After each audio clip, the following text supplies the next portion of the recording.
आप देख रहे हैं सिटी न्यूज़ नेटवर्क। मैं आपके साथ काशिफ सुल्तान। मंगलौर के अंदर बेटियों पर हो रहे अत्याचार के विरोध में एक मार्च निकाला जा रहा है, जिसकी अगुवाई कर रहे हैं मंगलौर विधायक काजी निज़ामुद्दीन और उनके साथ चल रहे हैं ये सभी नौजवान। आप देख सकते हैं किस तरह के नारे लगाए जा रहे हैं सरकार को लेकर। भाजपा सरकार होश में आओ, बेटियों पर अत्याचार बंद करो, इस तरह के नारे यहाँ लगाए जा रहे हैं।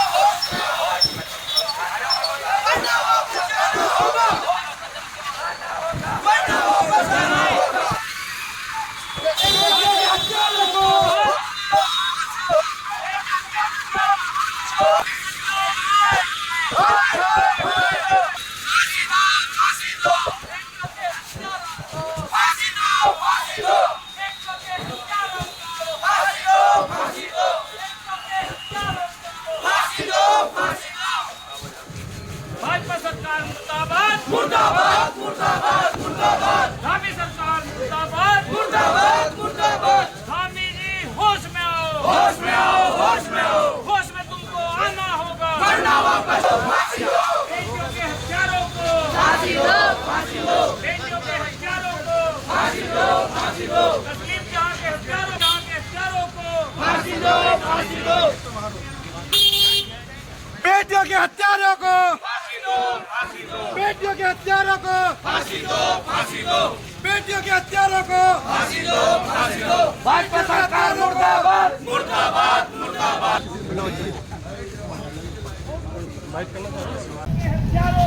फांसी दो, फांसी दो। बेटियों के हत्यारों को फांसी दो, फांसी दो। बेटियों के हत्यारों को फांसी दो, फांसी दो। तस्लीम जहां के हत्यारों को फांसी दो, फांसी दो। तस्लीम जहां के हत्यारों को फांसी दो, फांसी दो। तस्लीम जहां के हत्यारों को फांसी दो, फांसी दो। बेटियों के हत्यारों को फांसी दो, फांसी दो। बेटियों के हत्यारों को फांसी दो, फांसी दो। बेटियों के हत्यारों को फांसी दो, फांसी दो। धामी सरकार मुर्दाबाद मुर्दाबाद मुर्दाबाद। धामी जी होश में आओ, होश में आओ, होश में आओ। होश में तुमको आना होगा, वरना वापस जाना।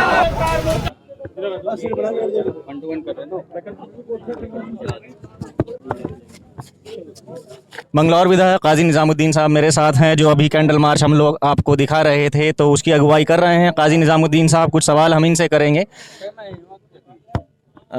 कानून व्यवस्था को लेकर। सर, मैं आपके कैंडल मार्च को कवर कर रहा हूं अभी, और मैं देख भी रहा हूं कि डॉक्टर तस्लीम जहां, डॉक्टर मौमिता देबनाथ के साथ जो हैवानियत हुई है, जो दरिंदगी हुई है, तो कहीं ना कहीं लोगों का कहना है कि कुछ सच्चाई छुपाई जा रही है। और आज एक न्यूज़ और बड़ी तेज़ी से फैल रही है देहरादून आईएसबीटी की, उसको लेकर भी क्या कहेंगे? 16 साल की बच्ची के साथ 5 सरकारी कर्मचारी जो रोडवेज के थे, उन्होंने ऐसा किया। क्या बेटियां सुरक्षित नहीं हैं उत्तराखंड में? उत्तराखंड में कानून व्यवस्था की हालत बहुत ख़राब है। पुलिस की स्थिति ये है कि वो पुलिस अवैध खनन के अलावा उनके पास और दूसरा काम नहीं बच रहा है।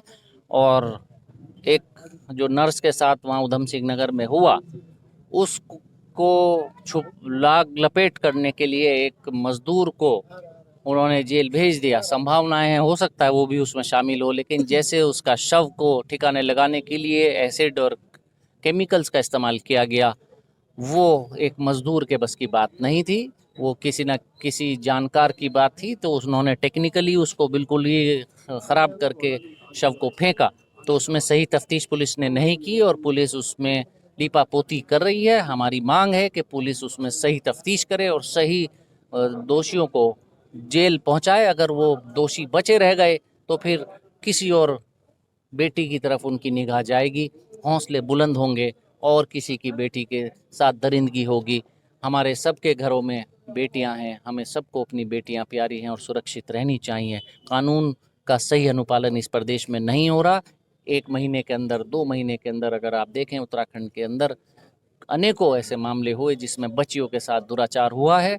आईएसबीटी देहरादून में अगर बस के अंदर एक किशोरी, एक 16 साल की बच्ची अगर मिलती है जिसका 5 लोगों ने बलात्कार किया, तो इससे बड़ी दर्दनाक और तकलीफ दे बात हो नहीं सकती। ये सिर्फ उत्तराखंड की पुलिस की कमी है, सरकार की कमी है, कानून का अनुपालन सही नहीं हो रहा है।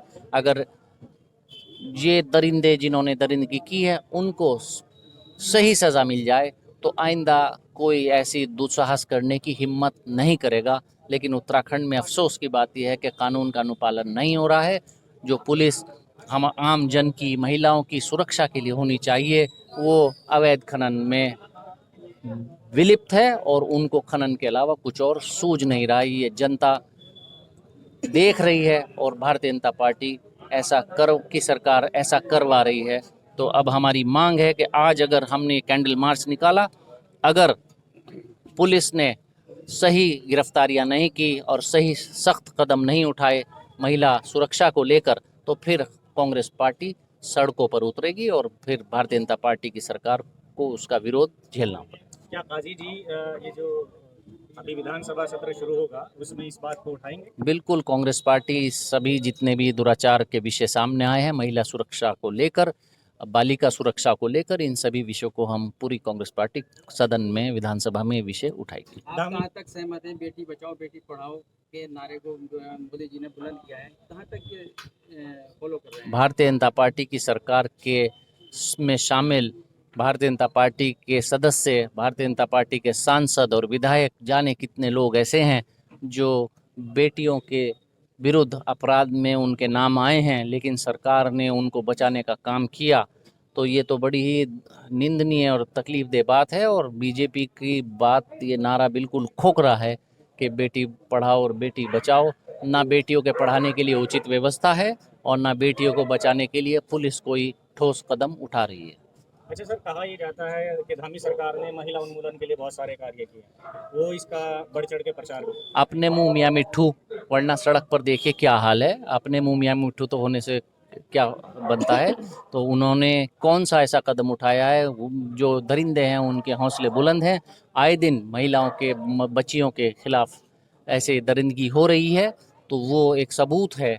महिला सुरक्षा यहाँ ठोस नहीं है और महिलाएं यहाँ सुरक्षित इस सरकार में नहीं। का आरोप है कि कुछ तथ्य छुपाए जा रहे हैं, आपको क्या लगता है क्यों छुपाए जा रहे हैं? किसी न किसी को बचाया जा रहा होगा, सही तफ्तीश नहीं हो रही है। एक लीपापोती करने के लिए किसी मजदूर को पकड़कर बंद कर दिया, हो सकता है वो कहीं उसमें शामिल होगा, हो सकता है वो मेन मुलजिम ही हो, लेकिन उसके बस की बात।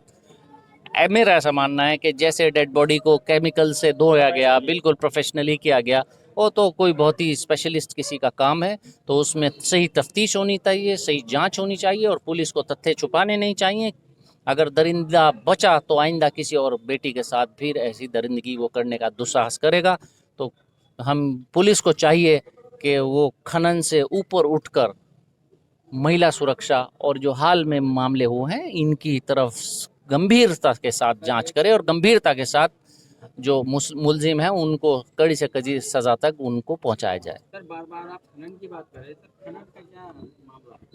तो अवैध खनन में इन्वॉल्व है पुलिस को लॉ एंड ऑर्डर से बहुत ज़्यादा चिंता नहीं है। तो ये एक बड़ा ही सोचने का विचारणीय विषय है। तो ये इन्हीं सभी विषयों को लेकर हम विधानसभा में इस विषय को रखेंगे, वहाँ आपके सामने सारी बातें आएंगी।